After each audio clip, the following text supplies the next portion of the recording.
Temple. Paalis na tayo dito. Diretsuin pa rin natin ng Hollywood Road. Ito ang playground. Children's playground. Yan, itong mga bagong building.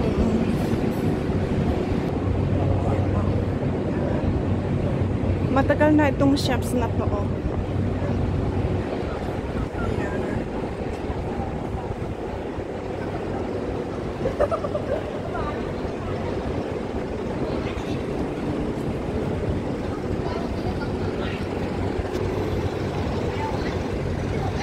Yan, pababa dyan. Yan, dito makikita ito, oh. Yan.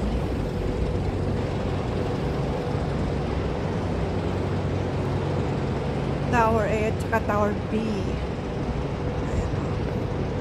Yan, itong makikita dito. Bagong mga building ito eh. Bagong gawa lang nung bago ako umalis.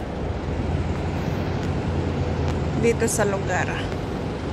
Kahit ito, bagong gawa din. Yan. Hollywood Terrace. Queens Road Central. Art Dreams.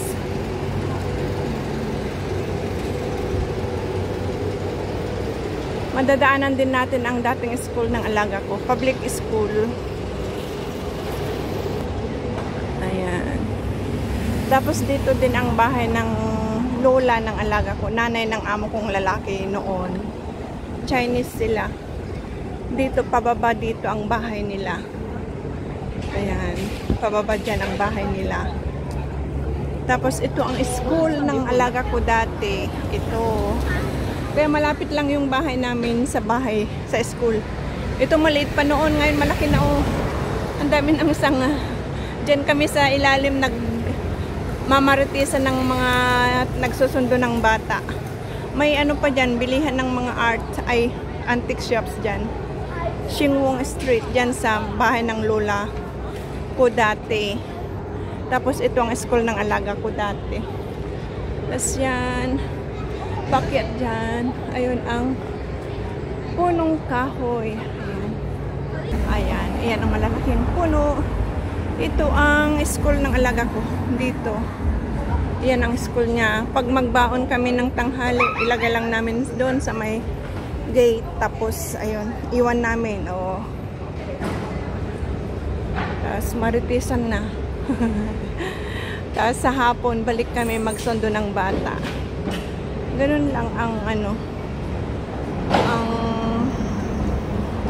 routine noon. Pero mahirap kasi hatid sundo. Hatid sundo, hatid ng baon. Mahirap. Pero magaan naman. Mahirap na magaan. Ayan, mga antique shops. Mababait naman mga amo ko, naka 8 years ako sa kanila. Noon. Andito na tayo. O, dito pa, pwede pang bumaba dito yung sinasabi kong bahay ng lula ko. Dito. Kaya nung hindi na ako permahan ng amo ko, umiyak si lula. Sabi niya, kung may pera lang ako, pipermahan kita, sabi niya. May pera din naman siya, kaso lang, nagkasakit. Kaya hindi siya makapirma noon. Kailangan niya ng pampagamot. O diyan, pababa lang dyan. May bahay sila dyan. Kaso lang, wala pang 2 years yata namatay na si lola. Ayan o, ang ganda. Orange na flower. O, fresh flowers ito. Orange siya. Namatay na si lola. Nung ako, chicken pox ako. Inalagaan ako ni lola. Napakabait ni lola talaga. Para ko ng nanay. Wala akong masabi sa lola kong iyon. Kaya nung umalis ako, umiyak din siya. Kasi gusto niya ako. Gusto ko rin si lola. Kaso, wala. Malaki na alaga ko noon eh. High school na. Tapos, ang school niya, magkatabi ng workplace ni amo kong lalaki. Kaya hindi na nila kailangan ng kasama sa bahay. Kaya nirelease ako. 8 years ako. Yun, binigyan din ako ng long service fee noon. Yan o, pwede pa dyan, bumaba pa dyan, pwede pa. Ayan. Hanggang sa dulo. Central area na dito, walking distance na. Pupunta na ako sa market. Kaya, city girl din ako noon ng 8 years. Tapos lumipat ako ng bahay. Dito lang kami lumipat ng ng Tongchong. Ilang years din akong naging city girl. City girl. Ngayon province girl na, probinsyana. Probinsyana na. Ayan, Hollywood Road pa rin tayo. Ayan, dito pababa. Maraming mga restaurants dyan. Marami.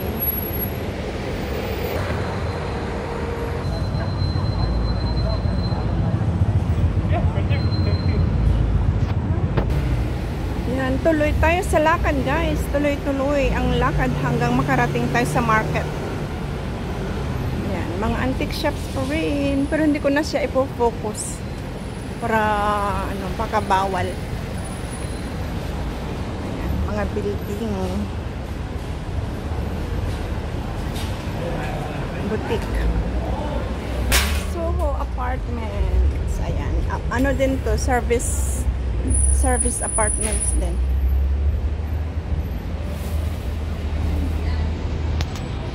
Ayan o.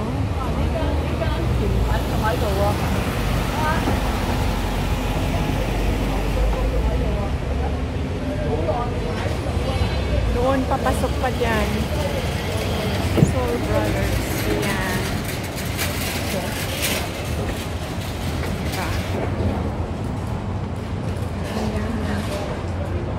Ay, ang ganda oh. Flower shop.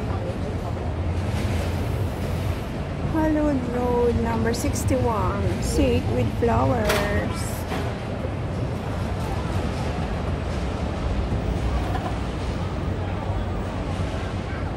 Ayan. And dyan, pababa dyan ang market guys. Pababa dyan ang market. Bababa na dyan ang market. Pero hindi tayo pupunta doon. Dito muna tayo.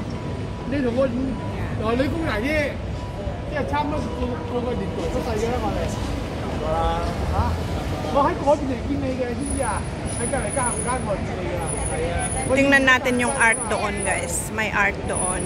Ito oh, art. Pure Street. Ayan, art. Ganda. Ganda ng art. Tingnan nyo oh. Tapos doon sa taas. Diba? Napakaganda. Ang ganda ng art oh. Art.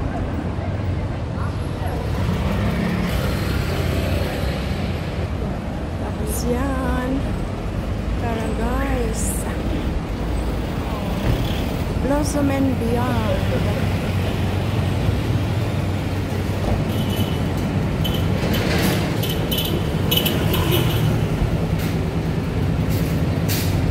Ayan na oh, nakita nyo yung tulay na yan. Ayan na ang longest escalator in Hong Kong.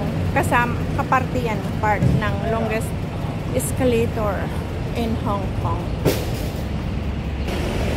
Ayan, diretso yan. Tulay pa rin yan. Tulay hanggang doon. Tulay pa rin hanggang doon sa paikot. Ayan, ito ang well-known na wall. Printed wall. Well-known din yan na printed wall. Kaso lang kupas na. Nung bago-bago pa lang ang ganda. Yan yung mga liliit na mga building. Old houses style. As dito. Yan, market na dyan. Oh, market. Pababa dyan, market na. Ayan na ang market. As dito.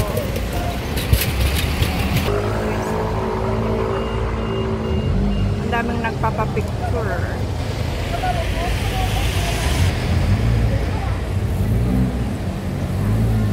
Feeling turista din ako guys. Kasi tinatanong ako kung turista ako ng mga Pinay na nasa salubong ko. Turista daw. Turista kasi galing ako sa probinsya. O, andito na ako nga sa ngayon sa city. Ayan, nangunguha siya ng sulat sa mailbox. Ayan.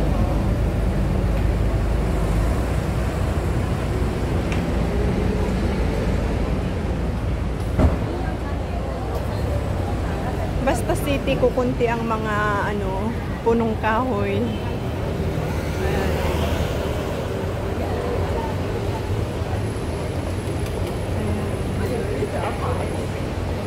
Sa lagpas pa doon, yun yung pinuntahan naming prison area noon na ginawa ng museum ngayon. Magkakarugtong lang, pero since hindi naman ako palagala noon, hindi ko alam. Pati yung long pathway na doon din lang pala doon sa kabilang yun. Maganda. Pag hindi ka palagala noon, wala. Kahit malapit ka lang sa area, hindi mo malalaman. Yan ang top-down bus.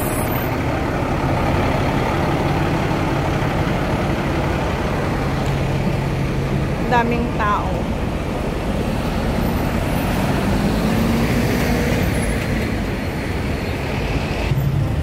Diba? Dito pa lang, okay na, ayos-ayos na. Sulit na ang pagtambay. Makikita ang iba-ibang klaseng mga building, shops, yan. Naggagandahang mga display, naggagandahang mga sasakyan, naggagandahang mga art sa wall. Ayan, art sa wall. Kaso lang luma na, mas maganda nung bago-bago pa lang na printed siya. Ngayon luma na siya. Ayan. Tapos doon. Ayan.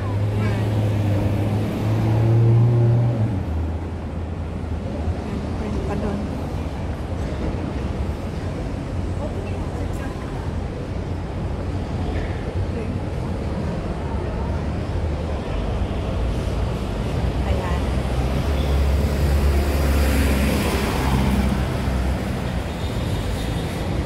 Maganda. Dito rin ang bahay ng kaibigan ko noon dito. Kaya maganda.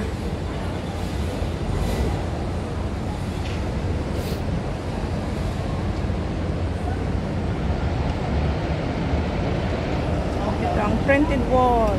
Kaso lang luma na siya. Tubig.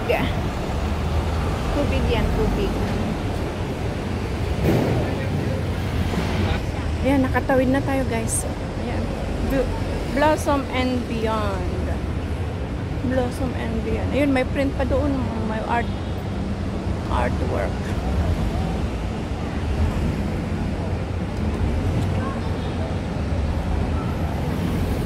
Dito pa lang. Ayan ang Lenders Terrace. Graham Street.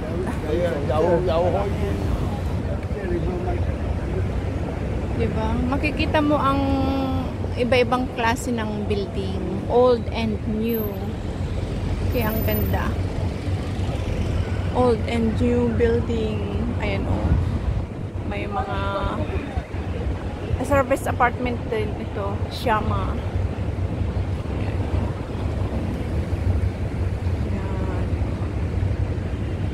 Tribal rugs. Maraming salamat guys sa inyong pagsama sa akin dito sa Hollywood Road,